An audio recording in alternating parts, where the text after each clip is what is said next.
Hello बच्चों, कैसे हो? उम्मीद करता हूँ आप सभी अच्छे ही होंगे और आप आने वाले डॉक्टर हैं। आपसे उम्मीद करता हूँ कि उस तरह का आपके अंदर में पर्सनालिटी भी उस तरह से डेवलप हो रही होगी और आपके बहुत सारे जो शुभकामनाएं हैं मेरी आपके साथ है। अभी हम आपके सामने मेडुसुधा का जो टेस्ट सीरीज चल रहा है उसमें जो बायोलॉजी का टेस्ट जो एमटी अपना चल रहा है वो 4th नंबर का, जिसमें सिलेबस है यूनिट 4 का। यूनिट टेस्ट है हमारा ये। यूनिट 4 में आपको photosynthesis, respiration in plants, plant growth development का टॉपिक है। तो इनसे जो आपके क्वेश्चन बने हैं उस पर हम आज आपके डिस्कशन करेंगे विथ लॉजिक। चलिए एक एक करके शुरू करते हैं, ठीक है।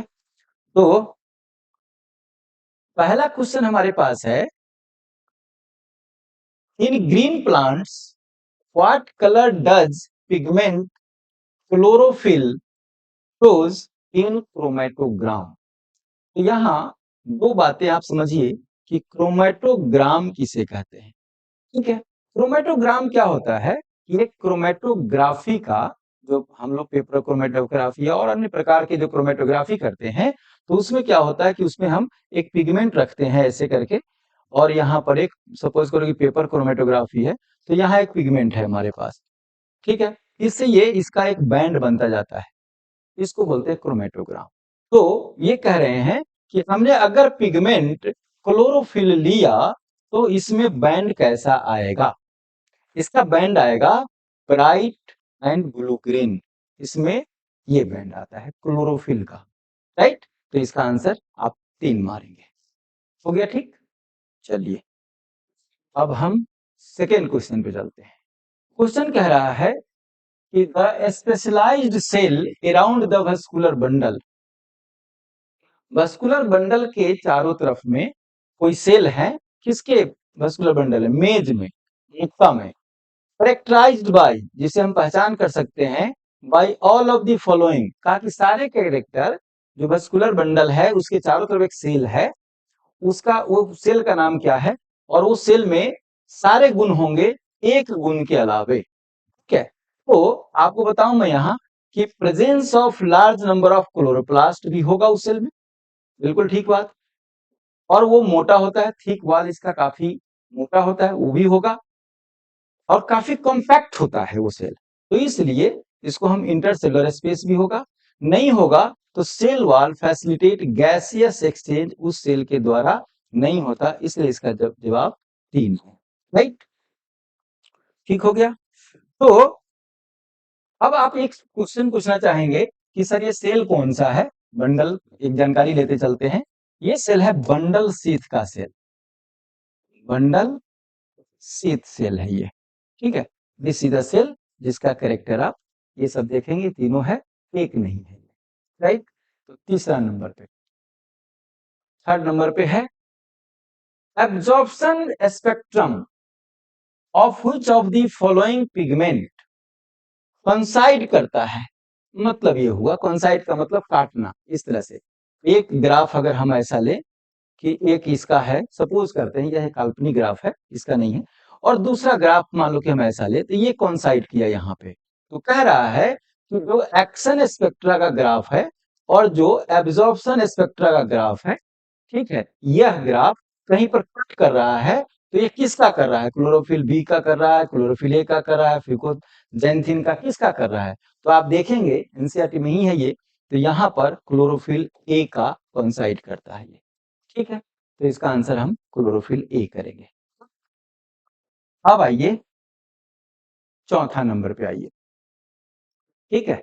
तो इसमें क्या क्वेश्चन कह रहा है ये कि which of the following events not associated, not associated, associated नहीं है with photochemical phase of photosynthesis, photochemical phase of photosynthesis क्या नहीं है इसमें। तो आप देखिए कि इसमें पहले वाटर की फोटोलाइसिस होगी, लाइट का पहले एब्जॉर्प्शन तो होता ही होता है, तो ये होगा, वाटर की स्प्लिटिंग होगी, ये भी होगा, ऑक्सीजन रिलीज भी होगा। अगर नहीं होगा तो ये कि फॉर्मेशन ऑफ एडीपी, ध्यान दीजिए यहाँ पे फॉर्मेशन ऑफ एडीपी नहीं होता है, यहाँ पर फॉर्मेशन ऑफ एटीपी वाले हो सकता है, यहाँ पर एडीपी नहीं होगा, तो इसलिए यहाँ पर आंसर क्या हो गया, which of the following events is not associated, not associated ये है कि ये नहीं होगा, तो ये 4th नंबर आंसर इसका करेक्ट मार सकते हैं। ठीक है, नेक्स्ट। ठीक है, अब इसमें क्या क्वेश्चन है कि choose the incorrect statement, incorrect statement हो गया, incorrect statement with respect to temperature as a factor affecting photosynthesis. देखिए फोटोसिंथेसिस में काफी फैक्टर है, जो भी रॉ मटेरियल है उसका चार, आप देखें कि लाइट है, क्लोरोफिल है, टेम्परेचर है, CO2 है। तो इसमें ये क्या कहना चाह रहे हैं, सो जरा देखिए इसको। इसमें आप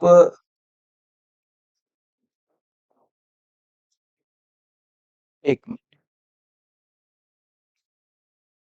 dark reaction is temperature controlled, क्या ये बात सही है?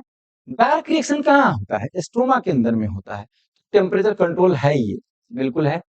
Light reaction is affected by temperature as much lesser extent, a very low temperature C4 plant show higher rate of photosynthesis, optimum temperature for C3 plant is lower than C4 plant. देखिए इसमें आप ये जो line लिखा है कि low temperature, तो low temperature तो लो होना चाहिए, रेट यहाँ हायर रेट है, तो ये जो है इनकरेक्ट स्टेटमेंट आपका ये हो गया।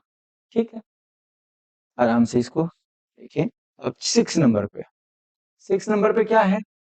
Mark the incorrect statement with oxidative phosphorylation, मतलब ऑक्सीजन के प्रेजेंस में यहाँ पर ATP बनेगा। ठीक है, तो यहां से हम देखें आपको क्या कह रहा है, ये कह रहा है कि complete oxidation of one molecule, यहां से देख नहीं पा रहा हूं, complete oxidation of one molecule FAD form 2 ATP molecule, क्या यह करेक्ट स्टेटमेंट है या इनकरेक्ट है? ये करेक्ट स्टेटमेंट है। दूसरा, F0 is an integral membrane protein complex that forms the channel through which proton cross the outer membrane।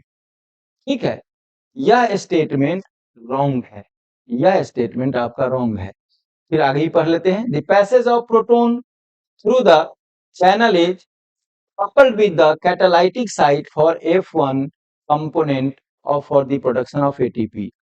ये सही है, फॉर ईच ATP भी गलत है तो गलत है, यही गलत है। ठीक है, नेक्स्ट, नेक्स्ट चलते हैं हम। अब आइए 7वें नंबर क्वेश्चन पे। ठीक है जी, 7वें नंबर क्वेश्चन, एक मिनट बढ़ा दूं इसको। देखिए कह रहा है maximum absorption of light by chlorophyll A, chlorophyll A का मैक्सिमम लाइट एब्जॉर्प्शन जो है फोटो एक्टिव रेडिएशन में कौन सा है? ठीक है, तो ये देखिए ये क्या कह रहा है, मैक्सिमम एब्जॉर्प्शन कह रहा है कि लाइट का मैक्सिमम एब्जॉर्प्शन कहां होगा। अब देखिए ये रीजन है, समझे, ये ब्लू लाइट का रीजन होता है, ये रीजन है। ठीक, तो इसका हमारा आंसर ये हो गया। ठीक है, अब हम यहीं से कर देते हैं इसको। 8 number, decarboxylation during C4 pathway occurs in, वे कहाँ होता है? C4 जो प्लांट है वो कहाँ होता है? डीकार्बोक्सिलेशन का मतलब क्या हुआ कि CO2 का निकलना, तो C4 पाथवे, जो C4 पाथवे है जैसे कि जिसमें कि कार्बन नंबर 4 कार्बन का कंपाउंड बनेगा, वो आपको बनेगा bundle sheath cell of leaf में, यहां बनेगा। सीधा सीधा क्वेश्चन है। ठीक है, occurs in this bundle sheath cell of leaves. ठीक है, नेक्स्ट क्वेश्चन ये आया, which of the following steps in crucial for the uninterrupted occurrence of Calvin cycle, uninterrupted किसमें है? तो इसका जवाब है आपका रीजनरेशन ऑफ RUBP। ठीक है, रीजनरेशन ऑफ RUBP, इसका जवाब यही है। ठीक, सीधा सीधी, राइट। अब हम नेक्स्ट क्वेश्चन पढ़ते हैं। Identify the incorrect statement. Incorrect statement कौन सा है इसमें? A higher light intensity gradually the rate does not show further increase as other factor become limiting। क्या ये करेक्ट है? इनकरेक्ट है। Maximum photosynthesis takes place in red and blue भी बिल्कुल सही है। Light rarely become a limiting factor,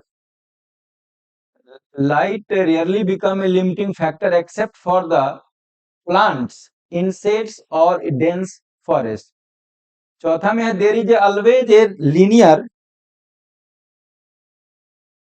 there is always linear relationship between incident light and rate of photosynthesis at higher light intensity at CO2 concentration। देखिए इसमें क्या कह रहा है कि there is always a linear relationship, मतलब बढ़ेगा तो बढ़ेगा, घटेगा तो घटेगा, between incident light, light fall कर रहा है, एंड रेट ऑफ फोटोसिंथेसिस। तो क्या ये बढ़ता ही रहेगा, बढ़ता रहेगा? ऐसा नहीं होता, लीनियर रिलेशनशिप नहीं है। तो ये इनकरेक्ट स्टेटमेंट आपका यहां हो गया, राइट। नेक्स्ट क्वेश्चन में देखे हैं। अब ये क्वेश्चन है कि photo respiration occurs only in those plants in which CO2 fixation occurs in bundle sheath cell। पहला तो सवाल यहाँ ये है कि ये दूसरा क्वेश्चन सुनिए इसका। C4 plants have a mechanism that increase the concentration CO2 concentration at the enzyme site। अब इसको हम देखते हैं दोनों का मतलब क्या समझ में आता है हमें। ठीक है, पहला स्टेटमेंट जो कह रहा है कि फोटो रेस्पिरेशन, तो पहला समझिए कि फोटो रेस्पिरेशन कहाँ होता है? ये C3 प्लांट में होता है। ठीक है, तो ये आप बात समझिए, इस फोटो रेस्पिरेशन जो है यह C3 प्लांट का कैरेक्टरिस्टिक है। Occurs only in those plants in CO2 fixation occurs in bundle sheath. ऐसा नहीं, यह क्वेश्चन जो है, यह स्टेटमेंट ये फॉल्स स्टेटमेंट है, इसको फॉल्स लिखिए। दूसरा कह रहा है कि क्या C4 plants have a mechanism that increase the CO2 concentration at enzyme site। तो यह स्टेटमेंट सही है। तो इसका मतलब क्या हुआ? इसका मतलब हुआ, इसको आप ट्रू मानिए। ठीक है, तो इसका मतलब हुआ कि स्टेटमेंट जो है वो एक स्टेटमेंट सही है, दूसरा गलत है। तो आप क्या लिख सकते हैं? assertion if both assertion true and reason false। तो इसमें आप देख लीजिए कौन सा आ रहा है। assertion is false but reason is true। yes, तो आप इसको आप फोर्थ मारिए। ठीक है, फोर्थ मारिए। आप नेक्स्ट बढ़ते हैं। Which of the following processes does not contribute, does not contribute, कौन कंट्रीब्यूट नहीं करता है? Right, in the formation of proton gradient across the thylakoid membrane। Proton gradient जो है, मतलब कि जो H प्लस का डिफरेंस है थाइलाकोइड के मेम्ब्रेन में, इसमें कौन से आपको कंट्रीब्यूशन किसका नहीं है? राइट, ठीक है, तो इसको देखा जाए किसका कंट्रीब्यूशन नहीं है भाई? इसका कंट्रीब्यूशन नहीं है, मुझे लगता है कि reduction of NADP towards the stroma. NADP photolysis of water का है ही है, ट्रांसफर H प्लस भी है, मूवमेंट ऑफ H प्लस भी सब है, ये नहीं होगा। इसका आंसर आपको रिडक्शन ऑफ NADP, ये वाला आंसर आपका कंट्रीब्यूट नहीं करता है। ठीक है, ये है। नेक्स्ट क्वेश्चन हम देखते हैं 13 में। ATP synthesis in chloroplast takes place. ATP synthesis कहाँ होता है? टुवर्ड्स द, अब इसको पढ़ते हैं, towards the, कहाँ होता है? towards the stroma site of thylakoid membrane, towards the cytoplasm through outer membrane when there is no movement of proton from ATP synthesis in chloroplast। है ना जी, तो ये है इंटर मेम्ब्रेन पे, ये सब जगह होता है। towards stroma side of thylakoid membrane, मेरे ख्याल से ये आंसर प्रॉपर होना चाहिए। ये दिस वन इज द, ये जो आंसर है ना, stoma side of thylakoid membrane, ये आंसर प्रॉपर होना चाहिए। ठीक है, ओके, मैं दिख नहीं रहा था। ठीक है, towards the stoma side of thylakoid membrane. ठीक है। नेक्स्ट 14 नंबर पे आते हैं। 14 नंबर क्या कह रहा है? Which of the following is the site of Krebs cycle? ये बहुत इजी क्वेश्चन है, मैट्रिक्स में होता है, कुछ सुनने की बात नहीं है इसमें। Next question, Which of the following steps of Krebs cycle does not involve synthesis of NAD? Again यह जो पूरा साइट है कि कहाँ कहाँ NADH बनता है, उसमें आप देखेंगे कि जो alpha ketoglutaric acid, succinic acid, सब जगह बनता है। यहाँ भी साइटिक एसिड से अल्फा कीटोग्लूटारिक एसिड, मतलब 2-3 स्टेप के बाद से शुरू होता है यहाँ बनना। सक्सिनिक एसिड और मैलिक एसिड के बीच में आपका फैट वो FAD बनता है, यहाँ पे FAD से FADH2 बनता है ना। तो इसका आंसर आप 2 लगा सकते हैं, राइट, 2 लगाइए इसका, succinic acid to malic acid, इसका आंसर ये लगाइए, ठीक है। बाकी सब में NADH बनता है, इसमें नहीं बनता कि यहाँ पर FADH2 बनता है, ठीक है।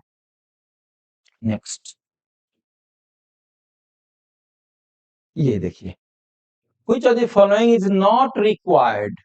Not required मतलब ये हुआ कि नहीं चाहिए for activity of pyruvate dehydrogenase.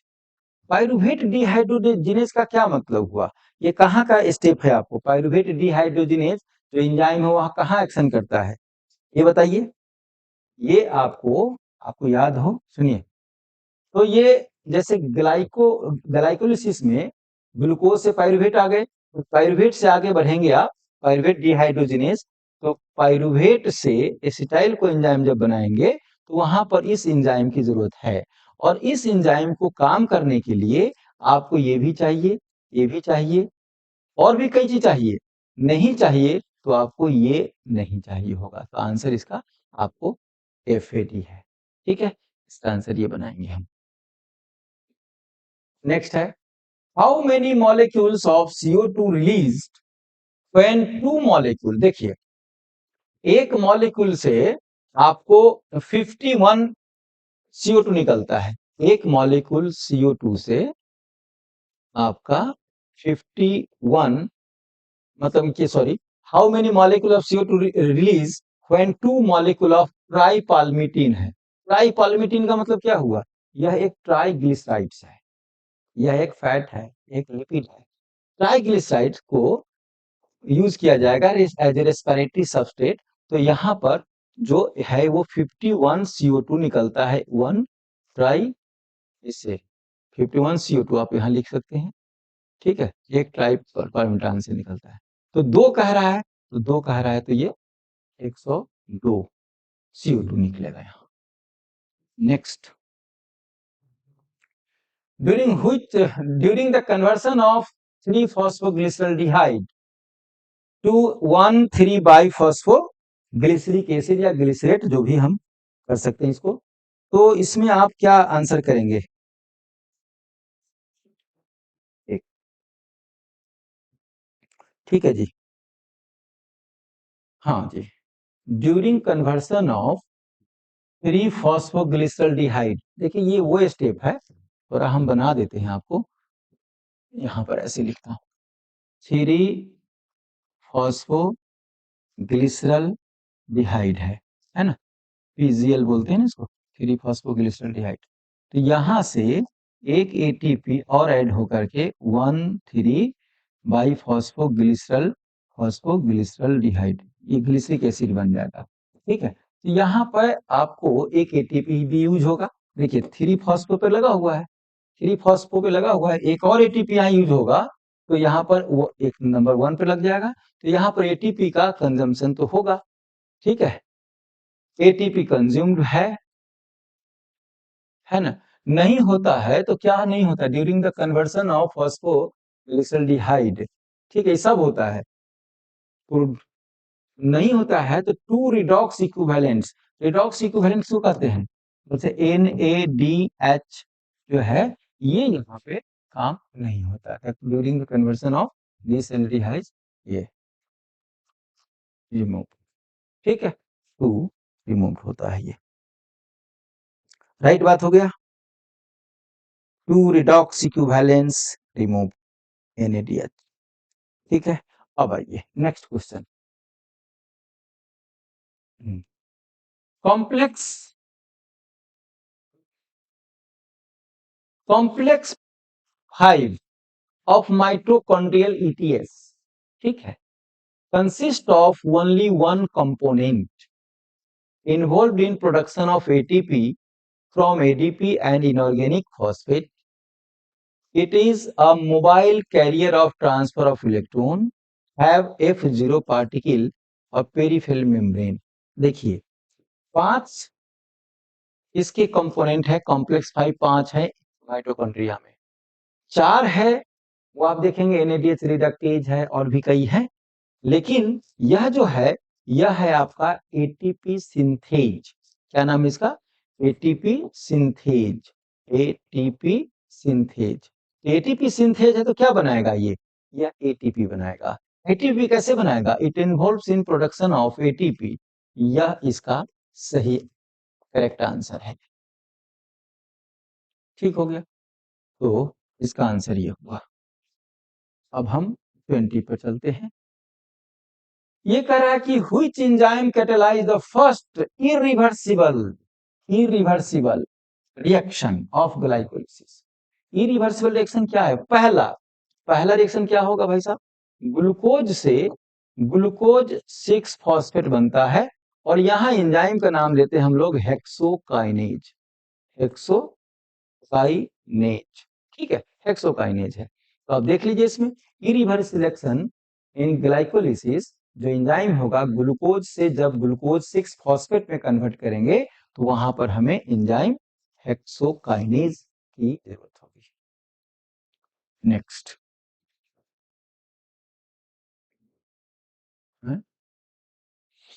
अब देखिए यहां पे कह रहा कि how much energy produce through one turn off Krebs cycle during oxidation of glucose. ये सीधा सीधा क्वेश्चन है, ये 12 ATP होता है इसमें तो कोई ज्यादा बड़ी बात है नहीं, है ना। एक मिनट, क्वेश्चन जो है थोड़ा सा फैल रहा है, ठहर जाओ एक मिनट, ये भी सब फैल रहा है क्वेश्चन। हाँ अब ठीक है, ठीक है। तो ये आप जानते हो कि जब क्रेब साइकिल होता है तो क्रेब साइकिल में ग्लाइकोलिसिस से आया स्टाइल कोएंजाइम, पाइरुवेट से स्टाइल कोएंजाइम इंटर किया, ऑक्जेलो मतलब OA ऑक्जेलो एसिटिक एसिड से साइट्रिक एसिड बना, और ये जो साइकिल बनेगा तो इसमें एक GTP बनता है और 3 NADH बनता है, तो 3 NADH और एक FADH2। ठीक है, तो क्या कहने का है इसमें? इसमें है कि एक NADH से 3 ATP, एक FADH से 2 ATP, ठीक है, तो 3 है 9 और 2 11 और एक GTP, तो 12, तो 12 ATP आपको यहाँ पर बनेगा। एक साइकिल देखिए 1 टर्न है, लेकिन ये 2 टर्न घूमता है क्योंकि 2 पायरुविक एसिड हमें मिलता है। नेक्स्ट, ये क्या है? ये बड़ा आसान है, ये क्वेश्चन एकदम देखने से आसान है। ये कि जो रेस्पिरेटरी कोसेंट है, रेस्पिरेटरी कोसेंट का मतलब हुआ कि कितना ऑक्सीजन से कितना CO2 रिलीज होता है। जैसे ग्लूकोज का ऑक्सीडेशन हुआ तो कितने कंजम्पशन हुआ, तो यही लिखा हुआ है कि volume of O2 consumed and volume of CO2। एकदम सीधा सीधा यह आपका फॉर्मूला हम लोग ऐसे बनाते हैं, right. Next, select the wrong statement. आपको रॉन्ग स्टेटमेंट लिखना है किसके रिगार्डिंग? ग्लाइकोलिसिस के रिगार्डिंग। तो ग्लाइकोलिसिस के रिगार्डिंग क्या आपको लगता है गलत है इसमें? एक बार पढ़िए। It occurs outside the mitochondria, मतलब साइटोप्लाज्म में। It common between aerobic and aerobic, सही है। Glucose undergoes partial oxidation to form 2 molecule of pyruvic acid. Glucose is phosphorylated to glucose 6 phosphate. सारे एक सही है, यहाँ पर एक थोड़ा सा फंसाया आपको। कहाँ पे कह रहा है? Glucose is phosphorylated to glucose 6 phosphate. हमने अभी कहा, अभी कहा 2 मिनट पहले कि ये ग्लूकोज से फ्रक्टोज बनेगा, ग्लूकोज 6 फॉस्फेट बनेगा तो यहाँ पर एंजाइम हेक्सोकाइनेज होगा, न कि आइसोमेरेज होगा। तो ये बात इसलिए रॉन्ग है, ये रॉन्ग स्टेटमेंट आपका ये 4 पर होगा। ठीक है, आइए अब ये क्या कह रहा है सो सुनिए। इन द, फिर ये क्वेश्चन थोड़ा सा फैल रहा है।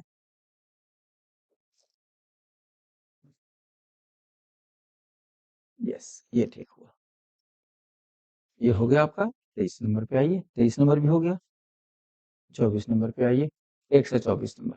ठीक है, क्या कह रहा है, electron transport system, electron transport system में क्या कर रहा है कि in the electron transport system present in the inner mitochondrial membrane complex 1 and 4 are respectively. अभी अभी हमने कहा कि पांचवा क्या था, वो सिंथेस था, तो बाकी सब जितना भी है वो क्या है, NADH डिहाइड्रोजिनेज है, साइटोक्रोम सी ऑक्सीडेज कॉम्प्लेक्स, ये सीधा सीधी इसमें अभी हमने आप सभी कहा, अभी अभी कहा 2 मिनट पहले कि जो 5 थे माइटोकॉन्ड्रियल पे, तो 1 से 4 अब यहाँ पूछ रहा है, पांचवा पूछा था उस साइड में, तो पांचवा था एटीपी सिंथेस था, तो एटीपी बना रहा था। ये बाकी जितना भी है NADH dehydrogenase cytochrome c oxidase complex ये है, ठीक है ना, तो ये बनेगा आपका ये डिहाइड्रोजिनेज और ये वाला, ठीक है। तो इसका आंसर आप 3 करिए, नो प्रॉब्लम, ठीक हो गया। अब नेक्स्ट क्वेश्चन चलते हैं हम लोग 25 नंबर पे। NADH oxidation is a during fermentation, however it is, अब क्या होगा इसमें बी, तो aerobic respiration A and B respectively क्या होगा। देखिए आपको मैं बताऊं कि यहाँ पर जो फर्मेंटेशन प्रोसेस है वो इट इज स्लो प्रोसेस, और जो एरोबिक प्रोसेस है वो काफी विग्रस प्रोसेस होता है। तो यहाँ पर आप देखिए कि ड्यूरिंग फर्मेंटेशन ये क्या होगा, ये slow process and very vigorous ये वाला एरोबिक रेस्पिरेशन, यहाँ पर ये दोनों मार सकते हैं, राइट बात। अब यहाँ देखिए 26 में कह रहा है कि when carbohydrates are used as respiratory substrate and are completely oxidized then RQ जो है उसका 1 है। RQ1 कब होगा, जब जितना CO2 निकला उतना O2 कंजम्पशन हुआ, मतलब 6 CO2 और 6 O2 बराबर 1, यही मतलब हुआ इसका RQ का। तो रीजन क्या कह रहा है, when carbohydrates are completely oxidised during respiration equal amount of CO2 and O2 are evolved and consumed respectively। तो इसमें इस स्टेटमेंट में आपका दोनों ही बात सही है। कह रहा है कार्बोहाइड्रेट का RQ1 भी होगा, तो कब होगा, कह रहा है कि इक्वल अमाउंट में CO2 और O2 निकलता हो, जितना हमने O2 दिया उतना ही हमारा CO2 निकला, तो ये हम RQ1 मानेंगे, ठीक है। तो इसका 126 का आप मानिए क्या आंसर होगा, if both assertion and reason are true and reason is the correct explanation of ये, तो this one is the right answer। yes 27 में क्या कह रहा है, 27 में कह रहा है ATP is used at 2 steps in glycolysis। बिल्कुल ठीक बात है, 2 स्टेप में यूज अप होता है, शुरू वाला में यूज अप होता है, वो आपको 2 स्टेप है, ग्लूकोज से ग्लूकोज 6 फॉस्फेट और फिर ग्लूकोज 6 फॉस्फेट से फ्रक्टोज 6 फॉस्फेट आइसोमेरेज हो गया, फिर फ्रक्टोज 6 फॉस्फेट से फ्रक्टोज 1,6 डाइफॉस्फेट या बाइफॉस्फेट। तो यहाँ 1 जो कह रहे हैं कि एक नंबर पर भी आया, फ्रक्टोज में एक फॉस्फेट लगा, तो ये 2 फॉस्फेट कहां से आया, एटीपी टूटा, एटीपी टूटने के बाद एडीपी और फिर एनोनिन फॉस्फेट जो है वो अटैच किया इस पर फ्रक्टोज पे जाकर के, तो इसलिए 1,3 बाई फॉस्फेट जो बनता है, मतलब वो 1,3 बाई फॉस्फेट, ठीक है। तो ये बनता है कहाँ, यहाँ, अरे ये कैसे होगा, ये कोई टच हो गया, तो 1 मिनट रुकिए, ये बहुत ज्यादा जूम हो गया,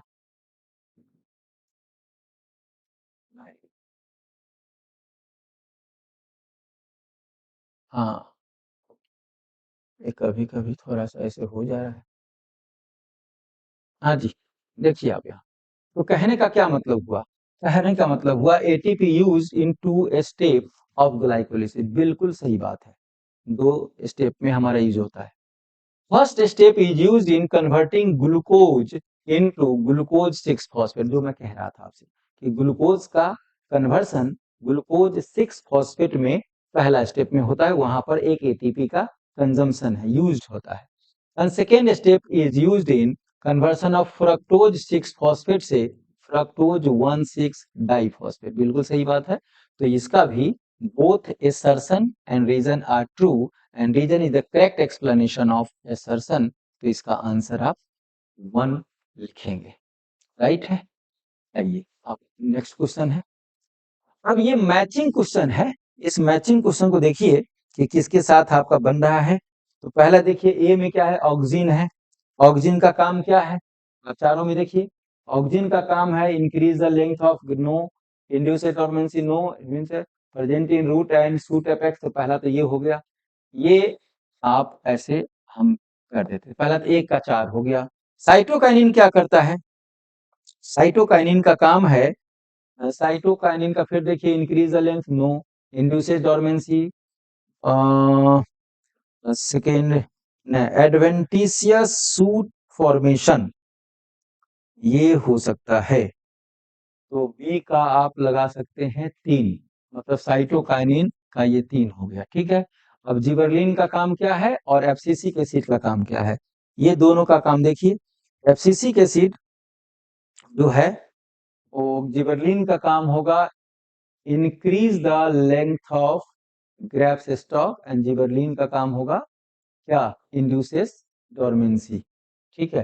तो इसका मतलब ये हो गया 1 और ये हो गया 3। थोड़ा सा सावधानी बरतेंगे ऐसे क्वेश्चन को। तो क्या होगा, पहला देखिए एक का 4, अब एक का 4 में हमारे पास 2 ऑप्शन है, ठीक है। तो बी में छोड़िए, सी में देखिए, सी का है जिबरलिन 1 और 2, तो सी में हमारे पास 1 है। तो इसका मतलब मेरे ख्याल से जो आंसर मिल के आ रहा है वो दूसरा नंबर पे करेक्ट दिख रहा है मुझे, कि दूसरा नंबर होना चाहिए। यस, ये दूसरा होना चाहिए। एक बार फिर से रीचेक कर ले हम कि भाई साहब 1 में 4, एक auxin present in roots and shoot apices, ठीक है। बी में 3, बी का 3 मतलब एडवेंटिशियस रूट फॉर्मेशन, साइटोकाइनिन का काम है। जिबरेलिन का काम इंक्रीज द लेंथ, तो जिबरेलिन सी हो गया 1 और डी हो गया 1, बिल्कुल ठीक बात है। ओके, तो आप इस तरह से लगाते चलेंगे। नेक्स्ट क्वेश्चन देखते हैं। नेक्स्ट क्वेश्चन है measurement and comparison of total growth for unit time. ये एक लाइन लिखते हैं हम लोग एब्सोल्यूट ग्रोथ रेट के लिए, सीधा सीधा एक लाइन है कि हम एब्सोल्यूट ग्रोथ रेट का डेफिनेशन हम लोग लिखते हैं इस तरह से कि measurement and comparison of total growth per unit time is called. तो इसमें कुछ खास नहीं। अब देखिए exponential growth can be expressed, इसमें अगर आप देखेंगे कि W1 बराबर W0 और E RT है, यहाँ पे R क्या है, Which among the following refer efficiency, नहीं efficiency बताना कह रहा है, तो efficiency बताने के लिए कह रहा है इंडेक्स में, तो ये R ही बताता है, ये R बताता है, ठीक है। efficiency इंडिकेट करता है R को। नेक्स्ट पॉइंट, ठीक है। Which has dissolved and confirmed that release of volatile substance from ripened oranges has stained the ripening of unripe banana kept with it.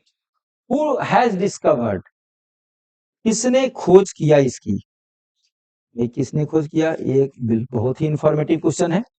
यह आपको क्वेश्चंस का जो है ना, ये कंट्रीब्यूशन है एच क्वेश्चंस का, राइट। तो कुछ ऐसे भी क्वेश्चन है जो डायरेक्ट साइंटिस्ट का नाम से पूछा जा रहा है, तो है ये 132 क्वेश्चन में देखिए, 130 क्वेश्चन में कह रहा है कि ethylene breaks seed and bud dormancy, ethylene breaks seed and bud dormancy, initiates germination in peanut seeds, ठीक है, क्या ये करता है? तो जवाब है करता है, ठीक है। और ethylene promotes rapid petiole elongation in water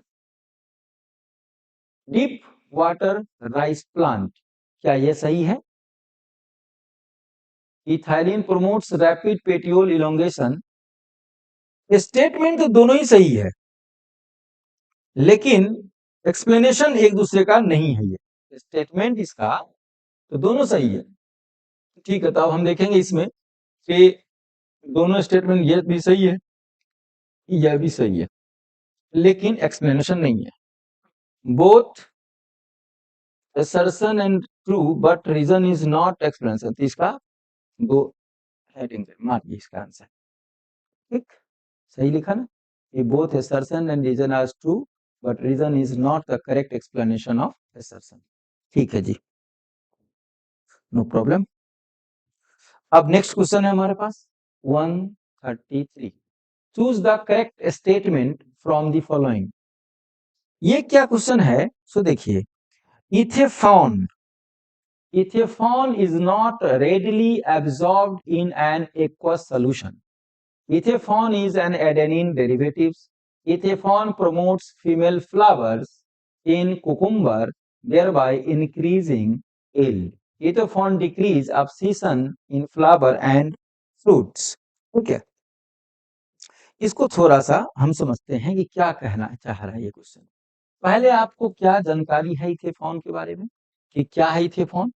इथेफॉन जो है यहां से निकलता है इथाइलिन, क्या निकलता है? इथाइलिन, ठीक है। तो इथाइलिन क्या करेगा? अब ethylene promotes the female flower in cucumber and thereby increasing the yield, तो ये आपका तीसरा आंसर ऊपर सही होगा, ठीक है। नेक्स्ट क्वेश्चन है ये, फटाफट। अब ये देखिए, match the following concerning the additive और एक्टिविटी और उसका function and the phyto hormone involve, इसमें कौन सा फाइटो हार्मोन इन्वॉल्व है? फ्रूट राइपनर कौन हो सकता है? देखिए, ये इथेफॉन जो है ये इथिलीन है, तो यहां से इसको लगा लीजिए, ठीक है। हर्बिसाइड 2,4-D है, ये भी ठीक बात है।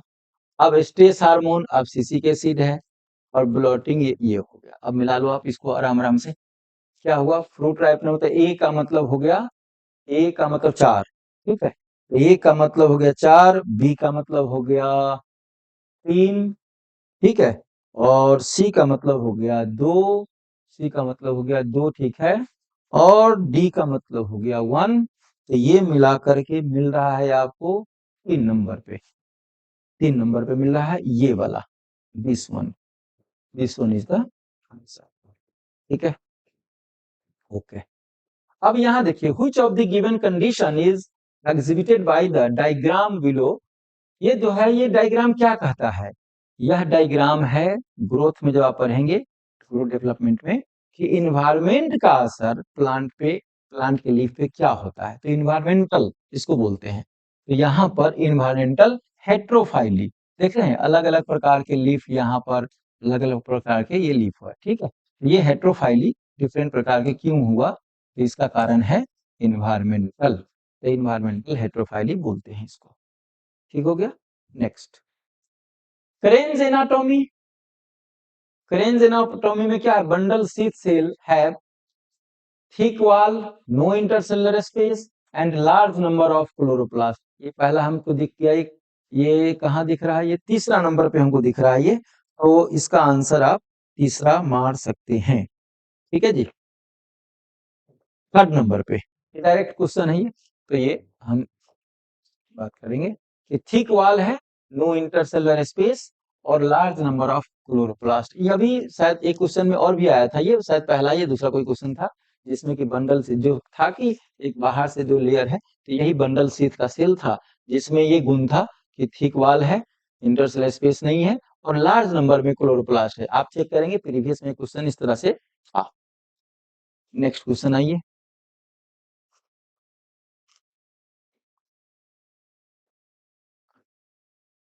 Select the incorrect statement with reference to Calvin cycle. Calvin cycle के बारे में आपको बताना है कि क्या गलत है। केल्विन साइकिल में क्या होता है? केल्विन साइकिल में क्या है? Primary acceptor of CO2 is a 5 carbon compound है। 5 कार्बन कंपाउंड कौन होता है? RuBp होता है कि नहीं होता है? RuBp राइबोलोज बाइफॉस्फेट, ये 5 कार्बन का कंपाउंड है, ये बिल्कुल है 5 कार्बन कंपाउंड है ये। तो ये है first stable product is free organic acid at it involves use of ATP and NADH। ठीक है जी। तो इसका जवाब क्या होगा कि फर्स्ट स्टेबल प्रोडक्ट बिल्कुल है, PGL है, थ्री ऑर्गेनिक एसिड है PGL। लेकिन लेकिन इसमें यह जो लाइन है कि ये क्या जो है इसका इन्वॉल्वमेंट है इसमें, ये नहीं है इन्वॉल्वमेंट, तो ये आंसर गलत हो गया, मतलब ये इसका ये सही नहीं है। ठीक है, तो इसका आंसर यही होगा। अब आगे का देख लेते हैं। 3 ATPs and 2 NADR consumed to fix 1 CO2, ये भी सही है। It occurs in all photosynthetic plant, ये भी सही है। तो इनकरेक्ट स्टेटमेंट केल्विन साइकिल के लिए आपका क्या हुआ, इसमें देख लीजिए कि फर्स्ट स्टेबल प्रोडक्ट है ये, लेकिन ये सही नहीं है क्योंकि यहाँ पर ये ATP और NADH दिया हुआ है, राइट। यहाँ ये the oxygenation activity of RuBisCO enzyme in photo respiration leads to the formation of. Photo respiration जब रूबिस्को एंजाइम्स के प्रेजेंस में होगा तो बनेगा क्या? ठीक है, क्या बनेगा? क्या बनेगा? देखिए क्या बनेगा।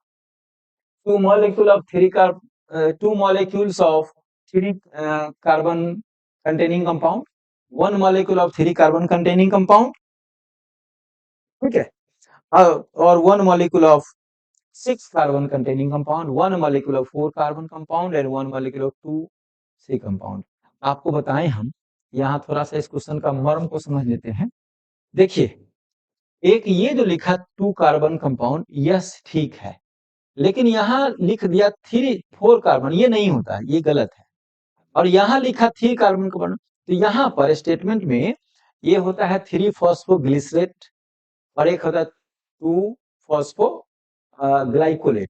ये जो है ना 2 कार्बन, तो ग्लाइकोलेट है ये और एक ग्लिसरेट है। तो यहाँ पर ये तो हुआ नहीं सही, तो ये तो सही है ही, ये सब गलत है। ये 1 मॉलिक्यूल ही होता है और 3 कार्बन कंपाउंड है, 3 phosphoglycerate and 1 molecule 2 phosphoglycolate. Glycolate यहाँ पर जो दो वाला है, तो आंसर हम लगाएंगे ये वाला। ठीक है, 1 molecule of 3 carbon compound that is 3 phosphoglycerate. ठीक है, वैसे इसकी जानकारी के लिए आपको बता दें कि 2 फॉस्फोग्लाइकोलेट भी इसमें बनते हैं।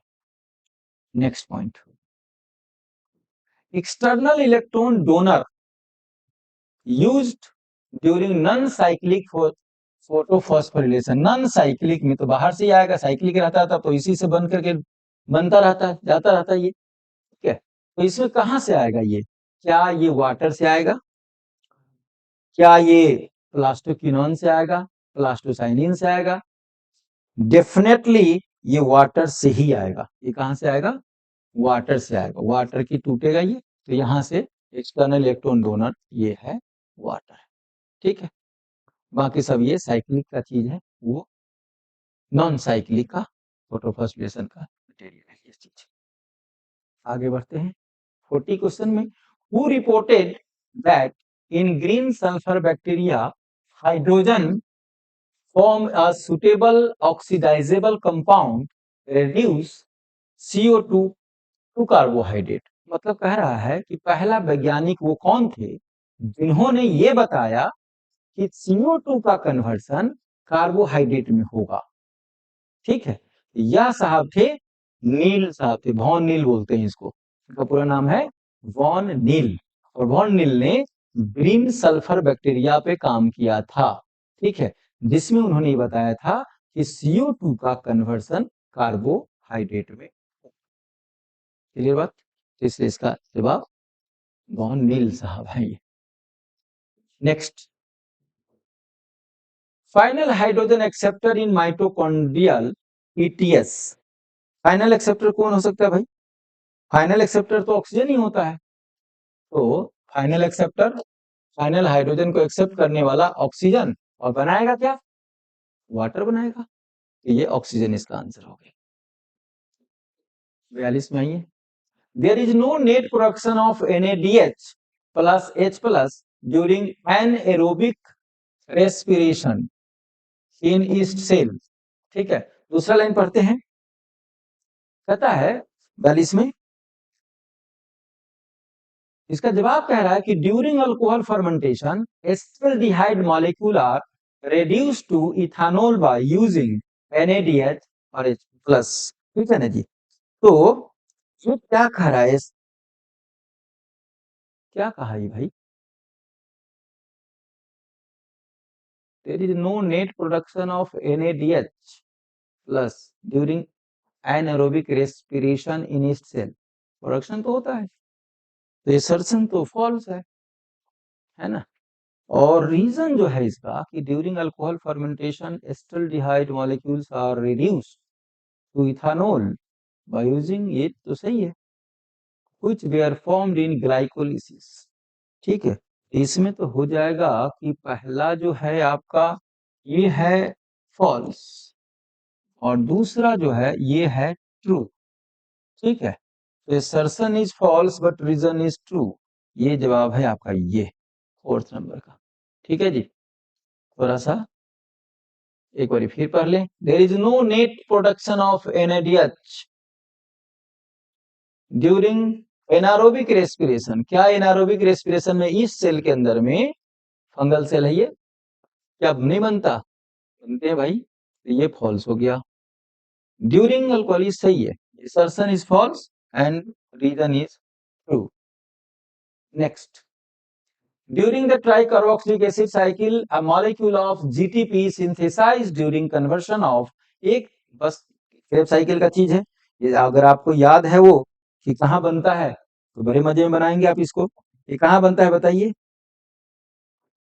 ये बनता है आपको succinyl coenzyme to succinic acid, succinyl coenzyme to succinic acid, यहीं पर बनता है, यही एक है succinyl coenzyme to succinic acid, जहां पे आप देखते हैं जीटीपी बनता है, फिर बाद में ये कन्वर्ट होकर के एटीपी में बन जाता है।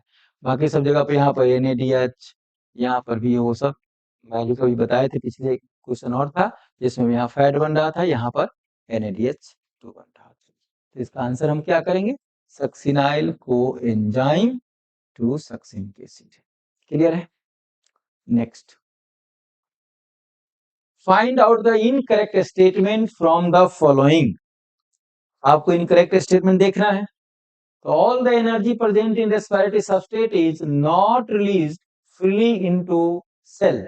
अब ये स्टेटमेंट है भैया ढूंढने के लिए कि इनकरेक्ट स्टेटमेंट ढूंढिए आप इसमें से। तो energy release by respiratory substrate is in a single step, तो कतई नहीं होता भैया, ये तो काफी लंबा चौड़ा स्टेप है, यहाँ से लेकर ग्लाइकोलिसिस और क्रेब्स साइकिल, तो यह स्टेटमेंट तो गलत है, लेकिन हम थोड़ा और कंफर्म हो लें कि energy released in respiration occurs in a series of slow step reaction control, सही है।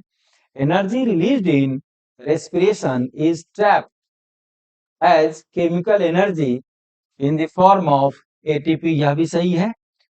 यह भी सही है कि एनर्जी का जो ट्रैपिंग है वो एटीपी के रूप में होता है, बिल्कुल करेक्ट बात है, यह भी सही है। यही है, सिंगल स्टेप में तो नहीं होता। ठीक है, तो इसका आंसर ये चल गया।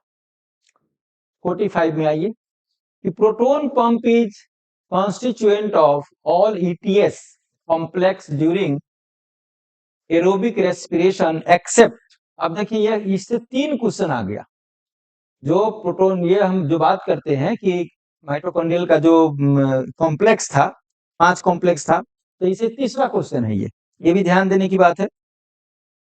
145 में कह रहा है कि सारा ही के सारा ETF कॉम्प्लेक्स जो है proton pump is constituent of all ETF complex except, सब जगह है प्रोटोन पंप का काम, लेकिन यहाँ कॉम्प्लेक्स जो 5 है जिसमें कि एटीपी सिंथेज है वहां नहीं है, राइट बात, तो इसलिए इसका आंसर ये हो जाएगा 45।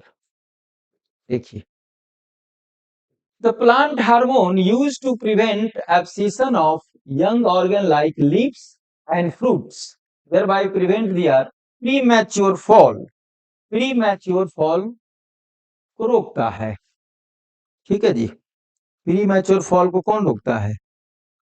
Indole acetic acid, indole acetic acid या plant hormone use to prevent abscission of young organ को टूटने से रोकता है, like leaves and fruit, and thereby prevent their premature fall. ये इंडोल एसेटिक एसिड है, indole acetic acid.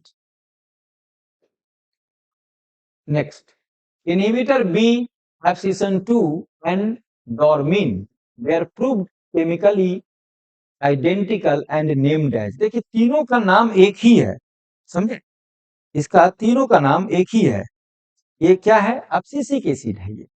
Inhibitor B भी बोलते हैं, एब्सिशन 2 एंड डोरमिन, ठीक है। तो इस सब का नाम एब्सिसिक एसिड, एब्सिसिक एसिड है ये। क्लियर है? ओके, आइए अब आइए, which of the following hormone is concerned with climactic respiration.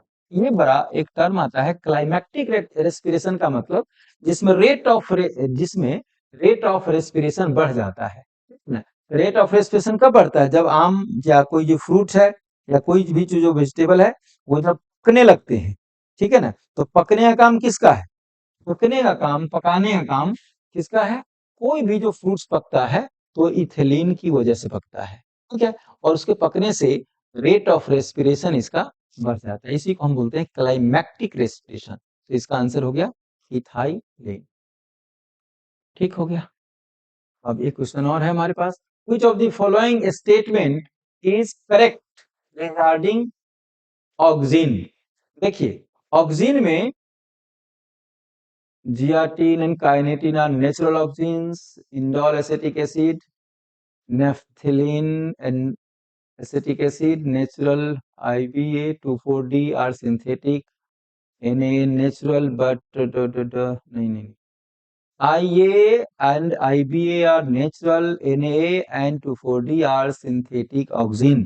मेरे हिसाब से ये चौथा बिल्कुल अप्रोप्रिएट जा रहा है नजर, तो बिल्कुल बिल्कुल ठीक लग रहा है, ठीक है। ये indole acetic acid, indole butyric acid natural है, और नेफ्थलीन वाला और 2,4-D ये बीडी साइड में भी यूज होता है, ठीक है। तो ये इसका सही आंसर होगा। लास्ट क्वेश्चन है, application of 2,4-D is a very useful technique to make the weed free lawns. This is because, है ना जी, it enhances growth of apical buds, prevents the drop and early stage, it kills the dicot beads। हाँ जी, इसका मतलब ये क्या हुआ? देखिए यहाँ समझना थोड़ा चाहिए। कह रहा है कि एक ही खेत में कई प्रकार के प्लांट, माने एक ही खेत में एक प्लांट है, डाइकोट प्लांट है मान लो, और वहां पर खरपतवार आ गए जो कि मोनोकॉट है, या मोनोकॉट प्लांट है जो कि डाइकोट। तो इस तरह से किसको किल करता है? ये किल करता है डाइकोट बीड्स को, जो आस पास डाइकोट वाला बीड्स है और मोनोकॉट का प्लांट है, तो वहां पर अगर हम 2,4-D देंगे तो सिर्फ घास खत्म हो जाएगा, बीड्स खत्म होंगे, प्लांट्स को कोई नुकसान नहीं पहुंचेगा। कह रहा है application of 2,4-D very technique to make weed free farm, घास से फ्री लॉन मिलेगा आपको। तो इसका जवाब यही है कि ये किल करता है इसको, राइट। तो इस तरह से हमने अभी आपको 50 क्वेश्चन का एक्सप्लेनेशन दिया है, और अब फिर आगे के सेशन में आपको हम 50 क्वेश्चन का एक्सप्लेनेशन फिर से देंगे। तब तक के लिए थैंक यू, थैंक यू।